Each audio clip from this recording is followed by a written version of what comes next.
ನಮ್ಗೆ ಗೊತ್ತಿಲ್ಲ, ಅವ್ರನ್ನೇ ನಾವು ದೇವರಂತ ತಿಳ್ಕೊಂಡಿದ್ವಿ. ಮುಕ್ಕೋಟಿ ದೇವತಾ ಮಾನವರಿದ್ದಾರೆ, ಅದೇ ದೇವರಲ್ಲ. ದೇವರು ಬೇರೆ, ದೇವತೆಗಳು ಬೇರೆ.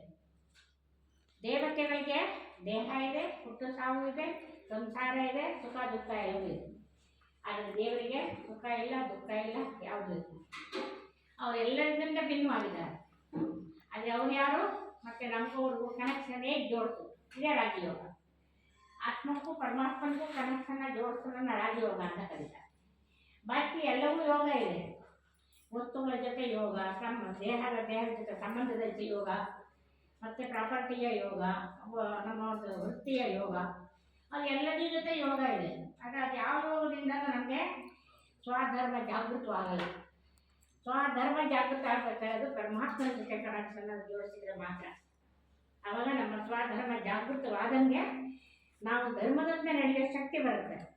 ಆ ಧರ್ಮದಂತೆ ನಡೆಯುವ ಶಕ್ತಿನೇ ಈ ಅರ್ಥಶಕ್ತಿಗಳನ್ನು ಕೊಡಿಸುತ್ತೆ. ಈ ಅರ್ಥಶಕ್ತಿಗಳು ಬರೋದು ಆ ಧರ್ಮ ಜಾಗೃತಿ ಆದರೆ. ಆ ಧರ್ಮ ಜಾಗೃತಿ ಆಗಬೇಕಾದ್ರೆ ಪರಮಾತ್ಮ ನೆನಪು ಮಾಡಬೇಕಾದ್ರೆ ಅವರ ಪರಿಚಯ ಇರ್ತದೆ. ಅವರ ಪರಿಚಯ ಇಲ್ಲದೆ ನಾವು ನೆನಪು ಮಾಡೋಕ್ಕಾಗಲ್ಲ. ಯಾಕೆಂದರೆ ದೇವರಂದ್ರೆ ನಮಗೆಲ್ಲ ಏನು ಕಲ್ಪನೆ ಇದೆ, ಏನು ಭಾವನೆ ಇದೆ ದೇವರಂದರೆ? ಕೆಲವರು ಹೇಳ್ತಾರೆ ಜನ್ಮ ಕೊಟ್ಟ ತಂದೆ ತಾಯಿಯೇ ದೇವರು ಅಂತ, ಹೌದಲ್ವಾ? ಇನ್ನು ಕೆಲವರು ಹೇಳ್ತಾರೆ ಪ್ರಕೃತಿನೇ ದೇವರು ಅಂತ, ಇನ್ನು ಕೆಲವರು ಹೇಳ್ತಾರೆ ಸೂರ್ಯ ಚಂದ್ರ ದೇವರು, ಹೌದಲ್ವಾ? ದೇವರಂದ್ರೆ ಏನೇನು ಕಲ್ಪನೆ ಇದೆ? ಹೌದಾನೆ? ಅನೇಕ ಥರ ಮನುಷ್ಯರಿಗೆ ಕಲ್ಪನೆ ಇದೆ, ಎಲ್ರಿಗೂ ಒಂದೇ ಥರ ಇಲ್ಲ, ಎಲ್ಲರೂ ಒಂದನ್ನೇ ನಂಬ್ಕೊಳ್ಳಲ್ಲ. ಈಗ ದೇವ್ರ ತಂದೆ ತಾಯಿ ಅಂದರೆ ನಿಮ್ಗೇನಾದರೂ ಕಷ್ಟ ಬಂದರೆ ಏನಂತಾರೆ?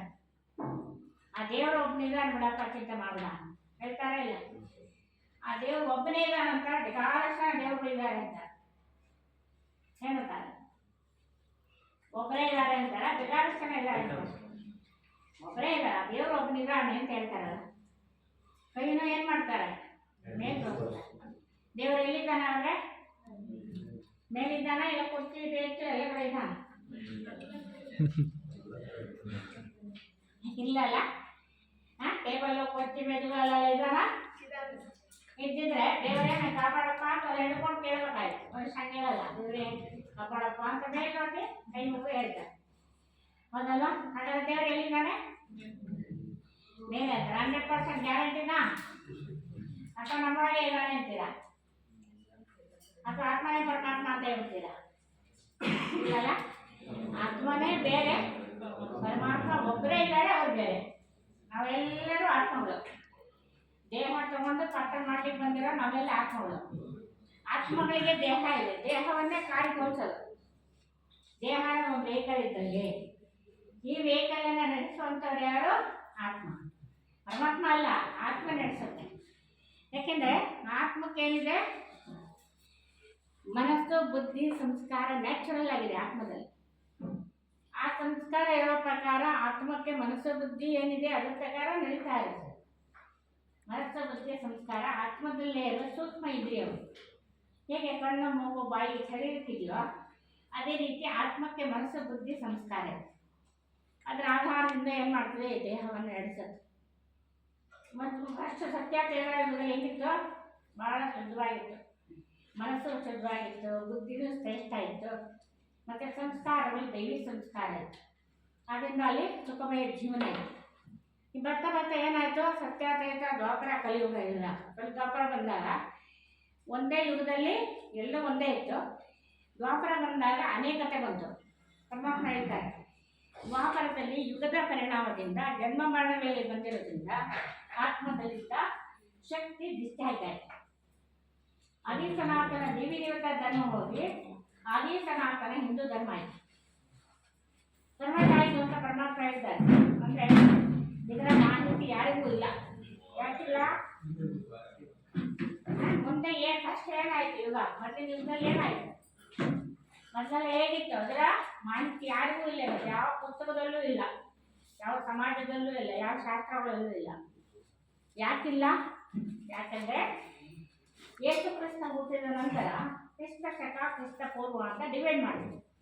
ತಮಗೆಲ್ಲ ಗೊತ್ತಿರ್ಬೇಕಲ್ಲ, ಡಿವೈಡ್ ಮಾಡಿದ್ರಲ್ಲ. ಅವಾಗ ಏನು ಮಾಡಿದ್ರು? ಕ್ರಿಸ್ತ ಪೂರ್ವ ಬಿಟ್ಟಾಕ್ಬಿಟ್ರು. ಕ್ರಿಸ್ತ ಹುಟ್ಟಿದ ಮೇಲೆ ಏನಾಯ್ತು ಬಂದ್ಬಿಟ್ರು.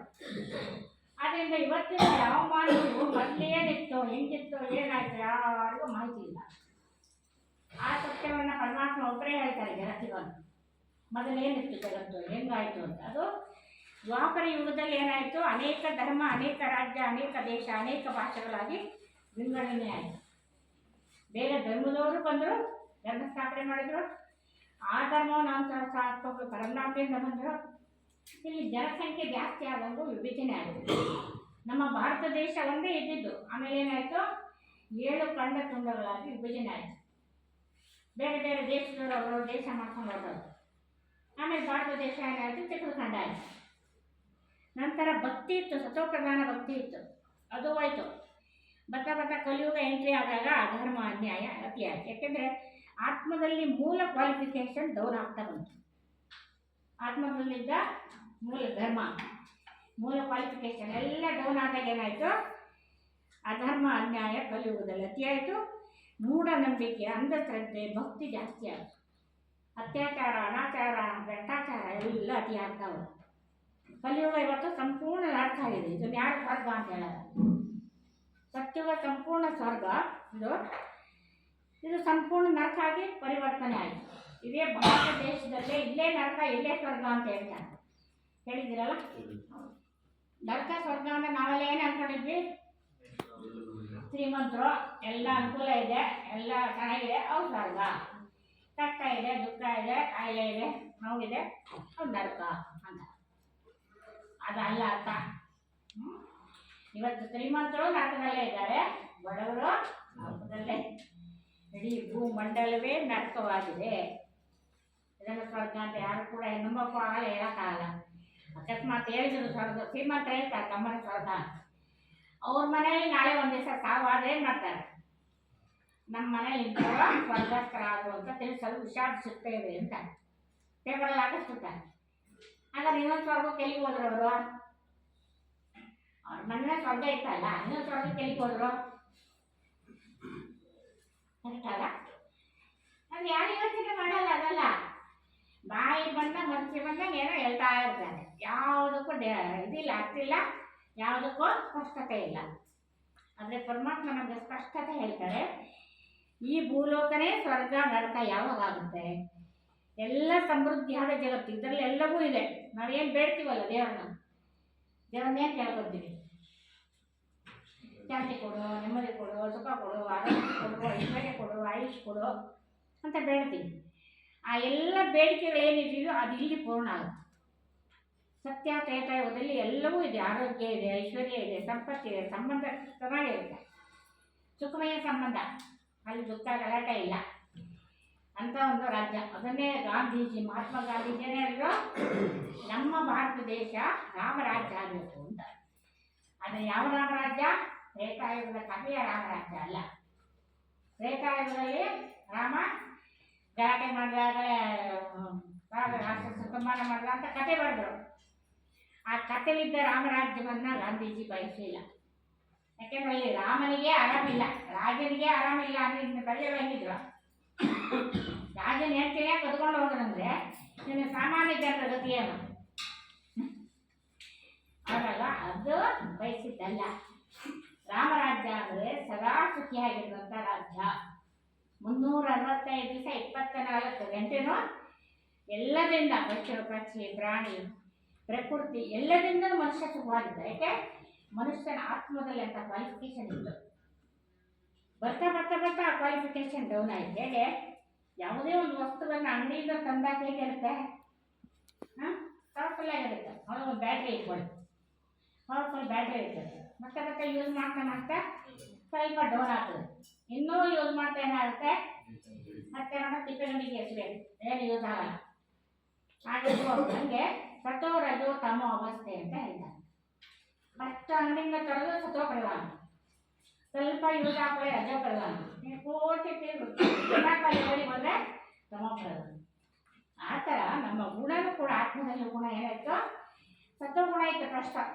ಮತ್ತೆ ದ್ವಾಪರ ಯುಗ ಬಂದಾಗ ಏನಾಯಿತು? ರಜೋ ಗುಣ ಆಯಿತು. ಕಲಿಯುಗ ಬರೋಕ್ಕೆ ತಮೋ ಗುಣ ಆಯಿತು. ಈ ತಮೋ ಗುಣ ಆತ್ಮದಲ್ಲಿ ಬಂದಾಗ ಏನಾಯಿತು? ಒರಿಜಿನಲ್ ಪವರ್ ಡೌನ್ ಆಯಿತು. ಈ ಒರಿಜಿನಲ್ ಪವರ್ ಮತ್ತೆ ಬೇಕಂದರೆ ಅದು ಹೈ ಪವರ್ ಜೊತೆ ನಾವು ಕನೆಕ್ಷನ್ ಜೋಡಿಸ್ತೀವಿ. ಆವಾಗಲೇ ಮತ್ತೆ ನಮ್ಮ ಜೀವನ ಸುಖಮಯ ಆಗ್ತದೆ. ನಾವು ಬೇಡ್ಕೊಂಡ್ರೆಲ್ಲ ಆಗಲ್ಲ. ಭಗವಂತ ನಂಗೆ ಶಾಂತಿ ಕೊಡೋ, ಆರೋಗ್ಯ ಕೊಡೋ, ಸಂಪತ್ತು ಕೊಡೋ ನಾವೇನು ಕೊಡ್ತಾನೆ? ಅದೇನಾದ್ರೂ ಒಂದು ಅಂಗಡಿಯಲ್ಲಿ ಮಾರಾಟ ಮಾಡೋ ವಸ್ತುನ ಅಥವಾ ಕೈ ಸಿಗುವಂಥ ವಸ್ತುನ? ಶಾಂತಿ ಎಲ್ಲಿದೆ? ಒಂದು ಕೊಡವೆಲ್ಲಿಗೆ ತಗೊಳ್ತು ಅಂತ ಶಾಂತಿಯಿಂದ ಕೊಡೋಕ್ಕಾಗ್ತದ? ಎಲ್ಲಿಂದ ಬರ್ತದೆ? ನಿಮಗೇನೋ ಚಿತ್ರಾನ್ನ ಒಬ್ಬಟ್ಟ ತಿನ್ಬೇಕು ಅನ್ಸುತ್ತೆ, ಅಪ್ಪ ದೇವರೇ ಚಿತ್ರಾನ್ನ ಒಬ್ಬಟ್ಟು ಕೊಡು ಅಂದ್ರೆ ಕೊಡ್ತಾನ? ಏನು ಮಾಡಬೇಕು? ಅದಕ್ಕೆ ಬೇಕಾದಂಥ ಐಟಮ್ ಎಲ್ಲ ದುಡ್ಡು ಸಂಪಾದನೆ ಮಾಡಿ ಆ ದುಡ್ಡಿನಿಂದ ಅಂಗಡಿಯಿಂದ ಸಾಮಾನು ತಂದು ಮನೇಲಿ ಅದನ್ನು ತಯಾರು ಮಾಡಿಕೊಂಡು ತಿಂದರೆ ಏನು ಬೇಕೋ ಸಿಗ್ತದೆ, ಹೌದಲ್ವಾ? ಹಾಗೆಯೇ ನಾವು ಕೂಡ ಶಾಂತಿ ಬೇಕು, ಸುಖ ಬೇಕು, ನೆಮ್ಮದಿ ಬೇಕಂದರೆ ಅದಕ್ಕೆ ಬೇಕಾದಂಥ ಮೆಥಡ್ಗಳನ್ನ ಅನುಸರಿಸ್ಬೇಕು. ಅವಾಗಲೇ ಅದು ಸಿಗುತ್ತೆ. ಇಲ್ಲಾಂದ್ರೆ ಸುಮ್ಮನೆ ಸಿಗೋದು ಎಲ್ಲಿ ಸಿಗುತ್ತೆ? ಆಕಾಶದಿಂದ ಉದುರಿಸ್ತಂಥ ವಸ್ತುನದು ಅಥವಾ ಭಗವಂತ ತಥಾಸ್ತು ಅಂತ ಕೊಡುವಂಥ ವಸ್ತುನ ಖಂಡಿತ 100% ಅದು ಅಜ್ಞಾನ. ನಾವು ತಿಳ್ಕೊಂಡಿದ್ದೀವಿ ಅಂದರೆ ಅದು ನಮ್ಮ ಅಜ್ಞಾನ ಕಾರಣ.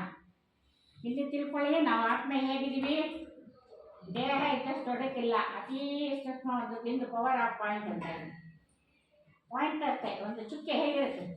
ಅಥವಾ ಆಕಾಶದಲ್ಲಿ ನಕ್ಷತ್ರ ಹೇಗೆ ಕಾಣಿಸುತ್ತೆ? ಅತೀ ಸೂಕ್ಷ್ಮ ಒಂದು ಚುಕ್ಕೆ ಥರ ಕಾಣಿಸುತ್ತಲ್ಲ, ಆ ಥರ ಆತ್ಮ ಇದೆ. ಆತ್ಮದ ಪಿತನೂ ಕೂಡ ಆತ್ಮನೇ, ಅವರು ಆತ್ಮನೇ, ಮತ್ತು ಅವರೇನು ದೇಹಗಾರಿ ಅಲ್ಲ.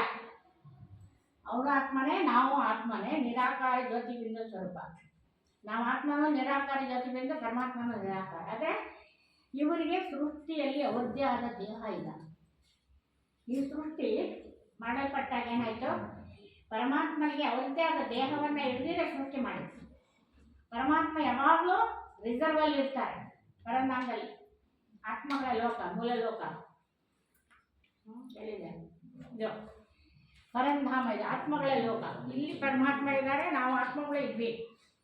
ಇಲ್ಲಿಂದ ಈ ಸಾಕಾರ ಸೃಷ್ಟಿಗೆ ನಾವು ಪಾತ್ರವನ್ನು ಮಾಡ್ಕೊಳ್ಳಿಕ್ಕೆ ಬಂದ್ವಿ. ಎಲ್ಲಿದೆ ಊರು? ಇಲ್ಲೇ ಇದೆ.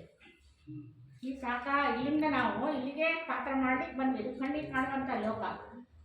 ಇಲ್ಲಿ ಪಾತ್ರ ಮಾಡ್ತಾ ಮಾಡ್ತಾ ನಾವು ಸತ್ಯ, ತ್ರೇತ, ದ್ವಾಪರ, ಕಲಿಯುಗ ಇಲ್ಲೇ ಕಳ್ತೀವಿ. 4 ಯುಗ ಇಲ್ಲೇ ನಡೆಯುತ್ತೆ. ಪರಮಾತ್ಮ ಅಲ್ಲೇ ಇರ್ತಾರೆ, ಬರಲ್ಲ ಯಾವ ಯುಗದಲ್ಲೂ. ಲಾಸ್ಟಿ ಬರ್ತಾರೆ ಕಲಿಯುಗದ ಅಂತ್ಯ, ಸತ್ಯುಗದ ಆದಿ ಬಂದು ಏನು ಮಾಡ್ತಾರೆ? ಈ ಬ್ರಹ್ಮನ ಮಾಧ್ಯಮದ ಮೂಲಕ ಜಗತ್ತಿಗೆ ಸತ್ಯ ಅರ್ಥ ಮಾಡಿಸ್ತಾರೆ. ಯಾಕೆಂದ್ರೆ ಬ್ರಹ್ಮ ಅಂತ ಒಬ್ರು ಇದ್ದಾರೆ ಅಂತ ಗೊತ್ತಲ್ವ? ಸೃಷ್ಟಿಕರ್ತ ಬ್ರಹ್ಮ ಅಂತಾರೆ. ಎಲ್ಲ ಧರ್ಮದವರು ಬ್ರಹ್ಮನ ಒಪ್ಕೊಳ್ತಾರೆ. ಆದರೆ ಬ್ರಹ್ಮನನ್ನು ನೀವು ಮುದುಕನೇ ನೋಡ್ತೀರ. ಯಾವುದೇ ಕಥೆ ನೋಡಿ, ಪುರಾಣಗಳಲ್ಲಿ ನೋಡಿ, ಹಿಸ್ಟ್ರಿಯಲ್ಲಿ ನೋಡಿ, ಯಾವುದೇ ಕಥೆಯಲ್ಲಿ ನೋಡಿ, ಹುಡುಗ ಬ್ರಹ್ಮ ನೋಡಿದ್ದೀರಾ? ಯಾರಾದರೂ ನೋಡಿದ್ದೀರಾ? ವಯಸ್ಸಾದ ಬ್ರಹ್ಮನೇ ತೋರಿಸ್ತಾರಲ್ಲ. ಆದರೆ ವಯಸ್ಸಾದ ಬ್ರಹ್ಮ ಹೇಗೆ ಹುಟ್ಕೋದ್ರು? ಯಾರ ಹೊಟ್ಟೆಯಿಂದ ವಯಸ್ಸಾದ ಮುದುಕ ಊಟಕ್ಕಾಗದ? ಎಲ್ಲಿಂದ ಬಂದರು? ಯಾರಿಗೂ ಸತ್ಯ ಗೊತ್ತಿಲ್ಲ. ಬ್ರಹ್ಮನ ಅಪ್ಪ ಅಮ್ಮ ಯಾರು? ಯಾರಿಗೂ ಗೊತ್ತಿಲ್ಲ ಅಲ್ಲ. ಅದಕ್ಕೆ ಪರಮಾತ್ಮ ಹೇಳ್ತಾರೆ, ಮಕ್ಕಳೇ, ನಾನು ಇದು ಕಲಿಯುಗದ ಎಂಡ್ ಅಂದರೆ ಸತ್ಯುಗದಲ್ಲಿ ಮೊದಲು ಶ್ರೀಕೃಷ್ಣನಾಗಿ ಜನ್ಮ ಇರ್ತಕ್ಕಂಥ ಆತ್ಮ. ಆ ಆತ್ಮದ ಇದು ಅಂತಿಮ ಜನ್ಮ, 84ನೇ ಜನ್ಮ. ಕಲಿಯುಗ ಬರತ್ತೆ. ಸತ್ಯುಗದ ಆದಿಯಲ್ಲಿದ್ದರು ಕೃಷ್ಣನಾಗಿ, ಸತ್ಯ, ತ್ರೇತ, ದ್ವಾಪರ, ಕಲಿಯುಗ ಜನ್ಮ ತಗೊಂಡು ಲಾಸ್ಟ್ ಜನ್ಮಕ್ಕೆ ಬಂದರು ಬ್ರಹ್ಮನಾಗಿ. ಲಾಸ್ಟ್ ಅಂತಿಮ ಜನ್ಮ. ಇವರು ವಜ್ರದ ವ್ಯಾಪಾರಿಯಾಗಿದ್ದರು. ವಜ್ರದ ವ್ಯಾಪಾರ ಮಾಡ್ತಾ ಇದ್ರು. ಅವ್ರಿಗೂ ಸಂಸಾರ ಇತ್ತು. ಅವರು ಆದರೆ ಮೊದಲಿಂದ ಭಗವಂತ ಹುಡುಕ್ತಾ ಇದ್ರು. ಯಾರಿಗೆ ಭಗವಂತ ಅಂತ ಹೇಳ್ತಾರೆ? ಯಾರು ಭಗವಂತ ಆಗಿರ್ಬೋದು ಅಂತ ಬಹಳ ಅಧ್ಯಯನ ಮಾಡಿದ್ದಾರೆ. ಎಲ್ಲ ಧರ್ಮಶಾಸ್ತ್ರಗಳನ್ನ ಓದಿದ್ದಾರೆ. ಯಾವುದರಲ್ಲಿ ಭಗವಂತ ಯಾರಂತ ಅವ್ರಿಗೆ ಅರಿವಾಗಲಿಲ್ಲ. ಆಮೇಲೆ 12 ಜನ ಸನ್ಯಾಸಿಗಳನ್ನ ಮನೆಯಲ್ಲೇ ಇಟ್ಕೊಂಡು ದಿನನಿತ್ಯ ಅವರಿಂದ ಒಂದೊಂದು ದಿವಸ ಸತ್ಸಂಗ ಮಾಡ್ತಾಯಿದ್ರು. ಅದರಿಂದನಾದರೂ ಭಗವಂತ ಅರಿತಾನೇನೋ ಅಂತ ಆ ಒಂದು ಕರ್ತವ್ಯ ಮಾಡ್ತಾ ಮಾಡ್ತಾ ಒಂದು ದಿವಸ ಭಗವಂತ ಅವರಿಗೆ ಸಾಕ್ಷಾತ್ಕಾರ ಮಾಡಿಸಿದ್ರು.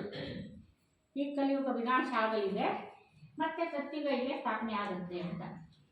ಆ ಸತ್ಯುಗದಲ್ಲಿ ನಿಮ್ಮದೇ ಮೊದಲು ಕೃಷ್ಣನ ಪಾತ್ರ ನೀವೇ ಮಾಡಬೇಕಾಗಿದೆ ಅಂತ ಅವರಿಗೆ ಸಾಕ್ಷಾತ್ಕಾರ ಆದಾಗ ಅವರು ತಕ್ಷಣ ಏನು ಮಾಡಿದರು? ಭಗವಂತನಿಗೆ ಅರ್ಪಣೆ ಮಾಡಿಕೊಂಡ್ರು. ದಯಮನಿ, ನಿಮ್ಮ ದೇಹವನ್ನು ಲೋಕ ಕಲ್ಯಾಣಕ್ಕಾಗಿ ನಾನು ಕೊಡಿ. ನಾನು ಈ ಜಗತ್ತಿಗೆ ಒಂದು ಜ್ಞಾನ ಕೊಟ್ಟು ಸತ್ಯವನ್ನು ಹೇಳಿ ಸತ್ಯ ಧರ್ಮ ಸ್ಥಾಪನೆ ಮಾಡಬೇಕು. ಆತ್ಮಗಳಲ್ಲಿ ಮೂಲ ಧರ್ಮ ನಶಿಸಿ ಹೋಗ್ತಿದೆ, ಅದನ್ನು ಪುನಃಸ್ಥಾಪನೆ ಮಾಡಬೇಕು ಅಂತ ಹೇಳಿದರು. ಆ ಮಾತನ್ನು ಕೇಳಿ ಅವರು ಅರ್ಪಣೆ ಮಾಡಿಕೊಂಡಾಗ ಅವರ ದೇಹದಲ್ಲಿ ಕೂತ್ಕೊಂಡು ಪರಮಾತ್ಮ ನುಡಿಸಿರುವಂಥ ಕಥೆಗಳೆಲ್ಲ ನಾವು ಮುಂದೆ ಹೇಳ್ತಾರೆ. ನಾವು ಹೇಳ್ತಾ ಇಲ್ಲ, ಯಾರು ಹೇಳಿದ?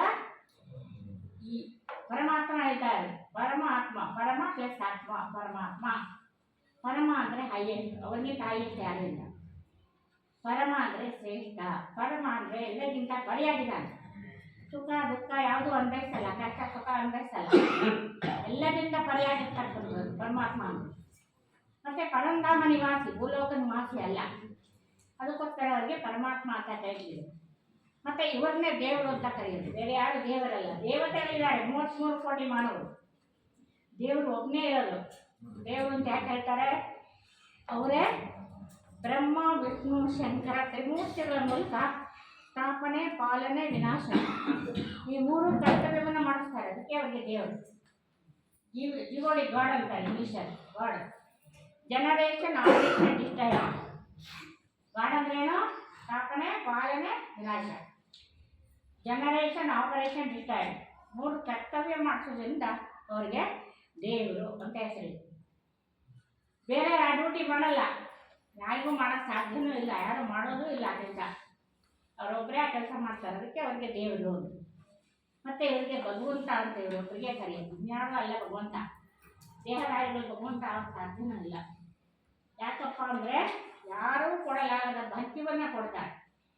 ಸಾಧಾರಣ ಮಾನವರನ್ನು ಮತ್ತೆ ಜ್ಞಾನ ಹೇಳಿ ಯೋಗ ಕಲಿಸಿ ಅವರಿಗೆ ಜ್ಞಾನ, ಯೋಗ, ಧಾರಣ ಸೇವೆ ಈ 4 ಸಬ್ಜೆಕ್ಟ್ ಇಟ್ಟಿದ್ದಾರೆ ಭಗವಂತ. ಈಶ್ವರನ ವಿಶ್ವವಿದ್ಯಾಲಯ. ಈ ವಿದ್ಯಾಲಯದಲ್ಲಿ 4 ಸಬ್ಜೆಕ್ಟ್ ಇದೆ. ಆ 4 ಸಬ್ಜೆಕ್ಟನ್ನು ಕಲಿತ ಮಾನವ ಏನಾಗ್ತಾನೆ? ಸಾಧಾರಣ ಮಾನವರಿಂದ ದೇವ ಮಾನವರಾಗ್ತಾರೆ ಪುನಃ.